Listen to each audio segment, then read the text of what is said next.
Since this is a live broadcast, the Findlay News team is able to bring you up-to-the-minute, fast-breaking stories. Our crack correspondent, Wally Ballou, winner of 13 Diction Awards, 2 of which were cufflinks, was in Times Square today and had this report. So come in, please, Wally Ballou. Lee Ballou here at Times Square, ready for any fast-breaking news story that may take place. I've discovered over the years that some of my best stories have come from merely striking up a conversation with the man in the street, and this gentleman here looks as if he might have such a story, and he's agreed to speak with me. Could I have your name and what you do, sir? Yeah, Ward Smith, and I grow cranberries. I own cranberry bogs. That's very interesting to me because I've always been curious about growing cranberries. It's quite a science, quite an art. You have to be very careful of frost, don't you? Yes, you do. If there's danger of frost, you have to flood the bogs. And then you pick them when they're big and red and ripe and juicy and bitter as anything. Wally Ballou with a fast-breaking cranberry story here in Times Square. Mr. Smith, after you harvest the cranberries, do you have your own processing plant? Well, what do you mean by that? By that I mean you have your own factory for squeezing the juice out of the cranberries. Squeezing juice out of cranberries? I never heard of that. For your cranberry juice cocktail. Like cranberry juice cocktail? I never heard of that. Well, maybe you sell them to people to make jelly out of, is that it? Jelly out of them? What is there, pectin in? I don't know whether there's pectin in them or not. Hey, can you make glass out of them or anything like that? No, I don't think you can make glass out of them. They do make cranberry sauce. That's very delicious. Sometimes has the whole berry in it. Well, what would that be, like a dessert you pour over ice cream? Or? No, it would be a side dish you could serve with turkey or chicken or any kind of meat, actually, like that. Do you have a pencil? Yeah. I'd like to write that down because I'll forget it sure than shooting, you know. I think you are missing some of the major uses of cranberries. So you got... cranberry juice. J-U... I-C-E. What was that again? I-C-E. Thought there was a J in juice. J-U-I-C-E. I-C-E, right. Cranberry jelly is another one. Jelly. Cranberry sauce. Sauce, right. Cranberry sherbet is very delicious. You can serve with dessert. Well, thank you very much, Mr. Blue. You've really, here's your pencil. You've really opened my eyes to the many uses of cranberries. Well, I'm glad I've been able to give you a few ideas. Can I ask you just one more question before you go?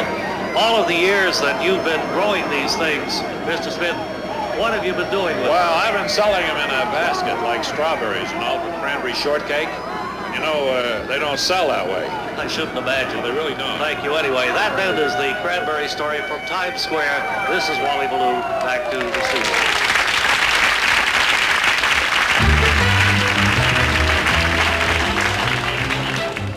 Doctors agree that jogging can prolong life and make you look and feel healthier.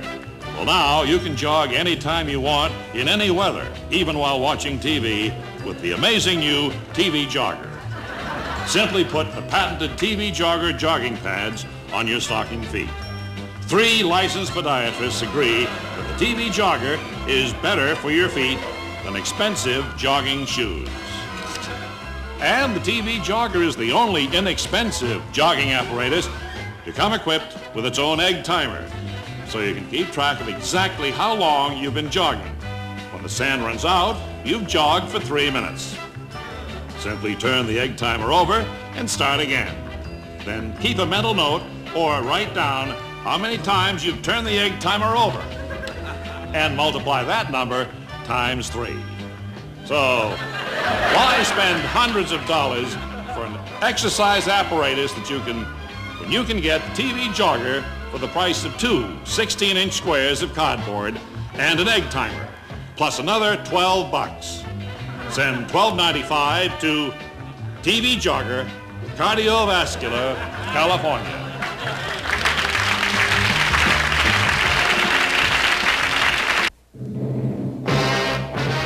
And now, graham crackers and marshmallow covered all over with chocolate, and then a piece of candied fruit on top of that, invites you to ride once again with a man of Squad Car 119. My name's Sam Finch. Me and my partner, Ralph R. Kruger Jr., are the unsung heroes of the police force.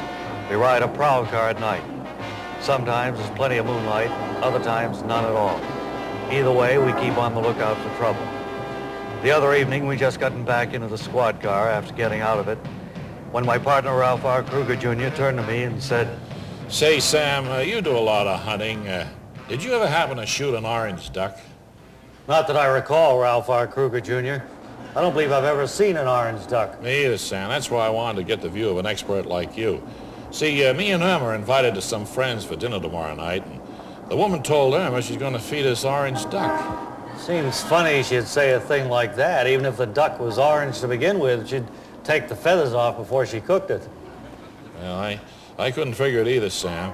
Maybe a duck turns orange when it's starting to spoil, you know? And the woman thought maybe she'd better warn us in case, she was afraid of us getting sick or Well, something. that could be. These people are good friends. They wouldn't want you to get sick from eating spoiled duck at their place. Oh, that must be it, Sam. This woman always writes to Dear Abby, for advice. And Dear Abby must have said that when you warn people when you're going to invite them over Sure. for, spoiled Following duck. car 119, car 119. Proceed to 2966 North Mulholland Drive and dust the place for fingerprints. That's 2966 North Mulholland Drive, 119. 10-4. That's us, Sam. Let's roll. The second half of Squad Car 119 is brought to you by the makers of Ein Binder Flypaper, a name you've gradually grown to trust over the course of 3 generations. And now back to the men of Squad Car 119.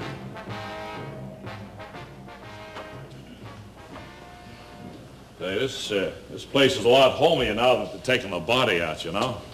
Yeah, it's a real nice place. I like that picture over the mantelpiece. Must be a picture of the victim's kid, huh? Well, it says it's Gainsborough's Blue Boy. I thought the victim's name was Gilhooly. Yeah, it was. Well, maybe it's one of the neighbor's kids, huh? Funny they dress a kid up like that. I mean, even have his picture taken, you know? Jeez. Ralph, there's a lot of funny things about this case. Don't check out. Well, maybe it's the fingerprints. That'll tell the story. The skipper said to dust the empty glass on the cocktail table for prints. Right. Hand it me, will you, Sam? Yeah. Hey, that's a pretty glass with that pheasant on it, isn't it? Hey, these look like your prints, Sam.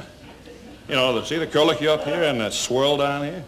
Yeah, well, they probably are my prints. I just handed you the glass, remember? Well, you shouldn't have done that, Sam. It's going to look pretty bad in court. I hope you get an alibi for 3 o'clock this afternoon. That's when the killing took place. Well, I was at the movies, I guess. Anybody with you? No, I was alone. Oh, the jury isn't going to believe that, Sam. You better get yourself a good lawyer. You're going to need him. You're going to take me in, huh? Well, I have no choice, Sam. Your prints are on the glass. Yeah, sure looks like I did it, all right. Hey, stay right where you are. I'll get that. Yeah.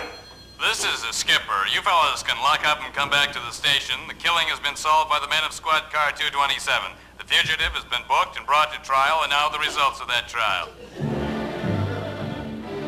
The fugitive in that killing was convicted of murder in the first degree. However, the laws of state of California provide no punishment for first-degree murder, and the fugitive was ordered released.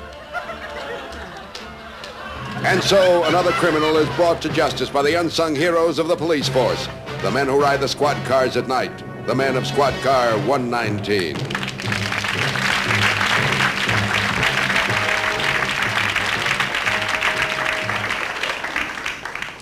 Thanks for helping me carry my groceries, Ellen. Sure thing, Marge.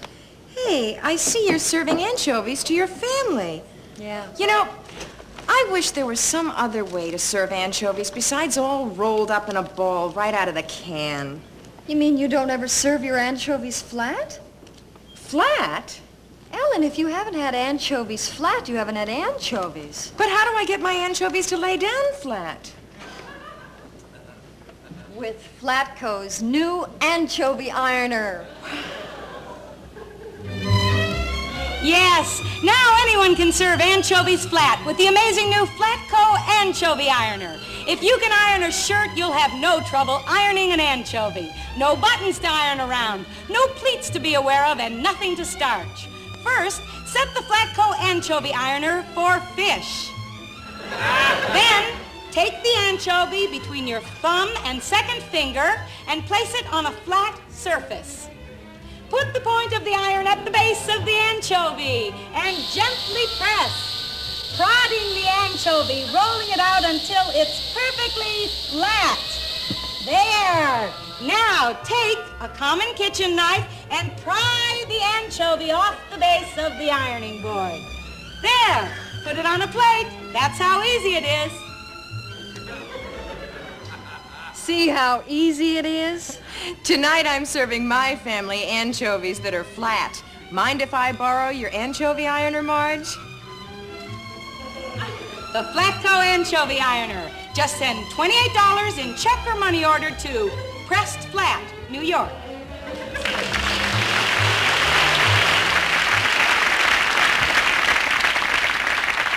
Like every network, Finley has its own news magazine show. And last week, Bob and I went to the Coliseum here in New York to investigate the Start Your Own Business show. Now, it was in progress up there at the time. Finley was considering this to be opposite CBS's 60 Minutes, but there's only 2 minutes and 54 seconds of material.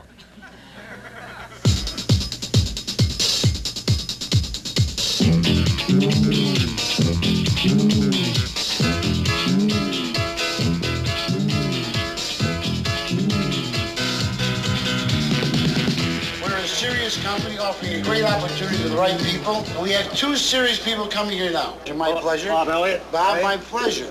Now, I want to ask a few questions about this. Well, before you do, I've got to interrupt you and tell you that before we disclose any information about our company, we ask you to fill out these forms. Are you serious about owning your own business? Very serious. Say, Ed, just what is this? How can this make me rich? Well, this is a quick snack machine. It's what we call the ultimate food factory.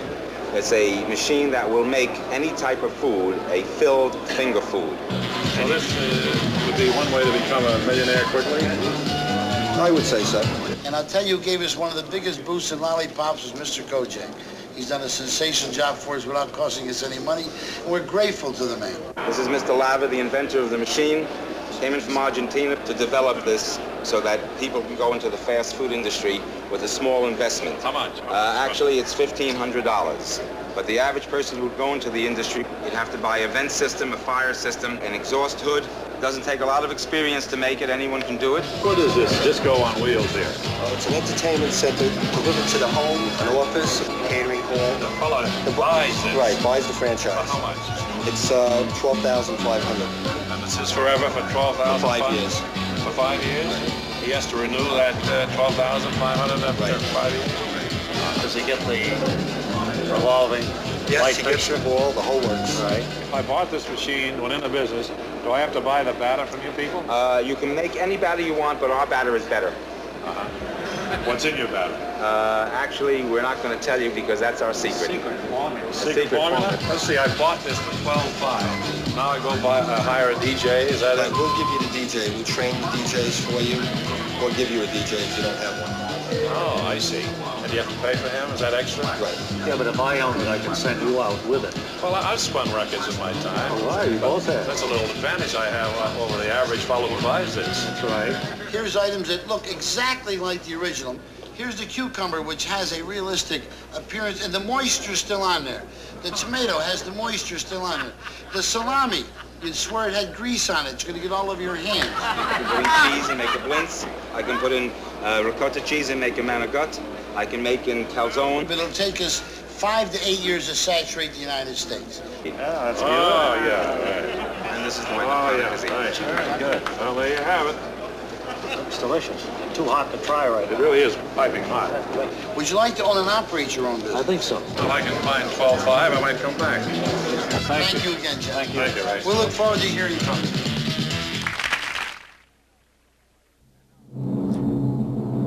And now the Kraftweiler Industrial Cartel, producers of all sorts of stuff made out of everything, presents the exciting tales of Robin Hood of Sherman Forest. As we look in on Robin Hood's gay yet serious band of gamey outlaws, we find them in their hideout in Sherman Forest. Robin is counting the day's take when... 3 for us, 1 for the poor. 3 for us, 1 for the poor. 3 for us, 1 for Yeah, the poor. how's it going, Robin? Oh. No. Little Jim. All right, 3 for us, 1 for the poor. What was that? 3 for us, 1 for the poor. Don't you think of giving too much to the poor? Well, I think you're right. 6 for us, 1 for the poor. 2, 3, 4, 5. All right, we're here, Gilda. Hello, Robin. I've come to collect the poor share of this week's steak. Yes, and you're right on time again, Gilda. All right, here you go. Oh, that's less than last week. Oh, stop complaining. If you people would get a job, I wouldn't have to risk my neck robbing the rich. Gold crowns don't grow on trees in Sherman Forest. Fie on you, Robin. You just want to keep it all for yourself. Say, Brungilla, what's this on your dress here? What's that? You got me. Let that be a lesson to you. Now, blindfold the wench and get her out of here before I smite her with my cudgel. What? Hit her with my stick. See you bindle stiffs next week. Let's see, that's 8 for me and 1 for the rest of the poor. Come on. 8 for me and 1 for the rest of the poor. Say, would you like some rare roast pig, Robin? Yes, little Jim, that'll be just fine. Robin? Oh, Robin, it's me, the fair maid Marilyn. Oh, how goes it, fair maid Marilyn? Wonderful, Robin. I just came from Nottington. Do you know that it was announced today that at the Harvest Moon Festival tomorrow, there'd be an archery contest, and the best bowman in the land will be awarded 100 gold crowns. By Jove, 100 gold crowns is a lot of money. Sure is, Robin. Yes. Why don't you enter, Robin? You Well, could use that kind of loot. it would be splendid indeed, because it isn't stealing. I wouldn't have to give any of it to the poor. But alas, I just remembered one thing. The string on my bow is broken. Well, I'll mend it for you, What? Robin. Wait a minute, Governor. What if it's a trap? Lord Nottington would like to get his hands on you, and he probably figures that you'll try to collect those gold coins. Oh, I'll bet a tinker's dozen. You're right, little Jim. Robin, why don't you enter the contest disguised as a serf they don't know? I have a better idea to foil Lord Nottingham's trap. What is it, Governor? Yes, Robin, what is it? I shan't go. And so Robin Hood narrowly escapes with his life as he again outwits Lord Nottington. Robin Hood of Sherman Forest has been brought to you by the Kraftweiler Industrial Cartel. Remember, if it's made out of anything, chances are 8 to 5 it's made by Kraftweiler.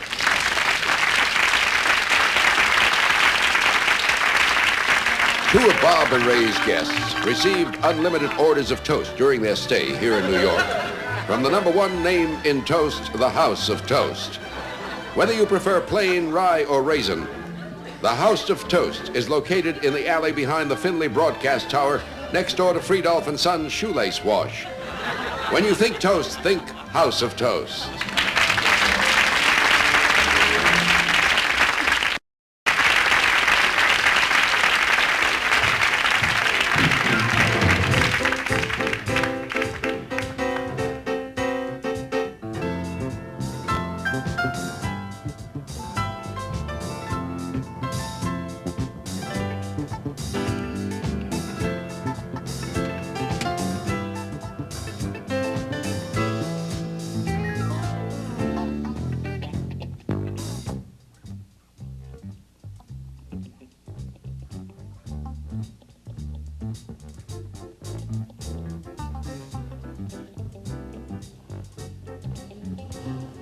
Well, I guess we are back and don't have too much time. Well, we want to remaining. thank you. It was a lot of fun, and thank you, girls. It was just great. Thank you, Willie. Robin. Just beautiful.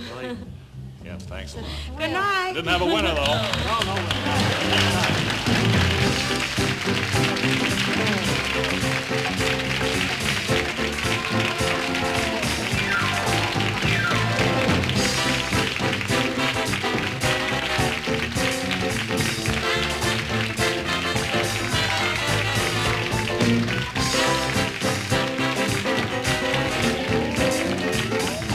Next week, Saturday Night Live will return with host Richard Benjamin and musical guest Ricky Lee Jones.